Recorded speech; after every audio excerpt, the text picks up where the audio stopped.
আসসালামু আলাইকুম। আশা করি সকলেই ভালো আছেন। আমরা সকলেই ভালো থাকি, আবার কিছু কিছু কারণে মন এত অতিষ্ঠ এত নষ্ট হয়, এত কষ্ট হয় আমাদের বুকে, চাপ দিয়েও রাখতে পারি না, এত কষ্ট।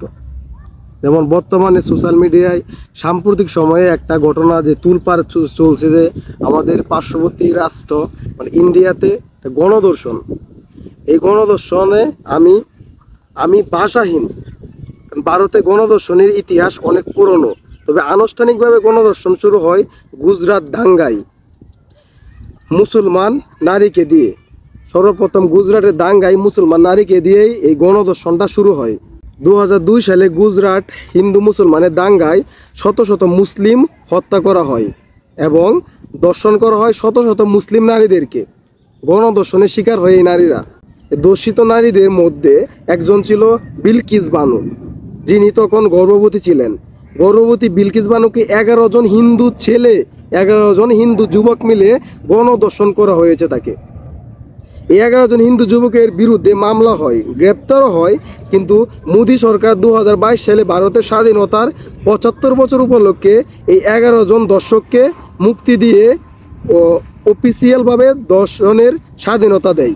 ভারত জুড়ে অফিসিয়ালভাবে এই দর্শনের স্বাধীনতা দেয়, যেই কারণে বর্তমান সময়েও এসেও এই দর্শনের কবলে শত শত নারীকেই পড়তে হচ্ছে। আর বিশেষ কথা হচ্ছে একটা, যে নারী শত্রু নারীরা আগে শুনতাম পুরুষের কাছে তারা সেফ না, পুরুষকে তারা ভয় পেত দর্শনের কবলে।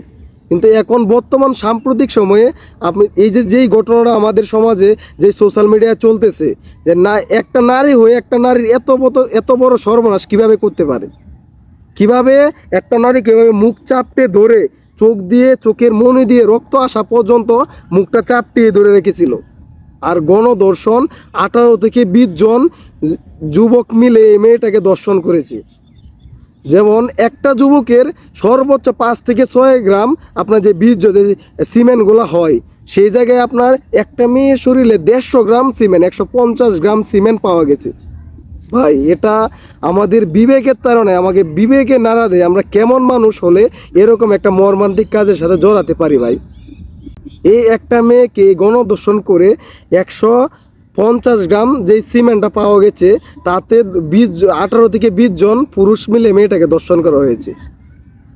এটা ভাই কোনোভাবে মেনে নেওয়া যায় না। আমরা চাই সর্বোচ্চ থেকে সর্বোচ্চ শাস্তি, যদি মৃত্যুদণ্ড হয় ধর্ষণের, এই মৃত্যুদণ্ডটাও দেওয়ার জন্য ভারত সরকারের কাছে অনুরোধ, তিনি যেন এই দর্শনের বিচার সঠিকভাবে পালন করতে পারে, সঠিকভাবে দর্শনের বিচার যেন পর্যায়ক্রমে তাদেরকে গ্রেপ্তার করে ফাঁসির কাস্টডিতে ঝুলাতে পারে।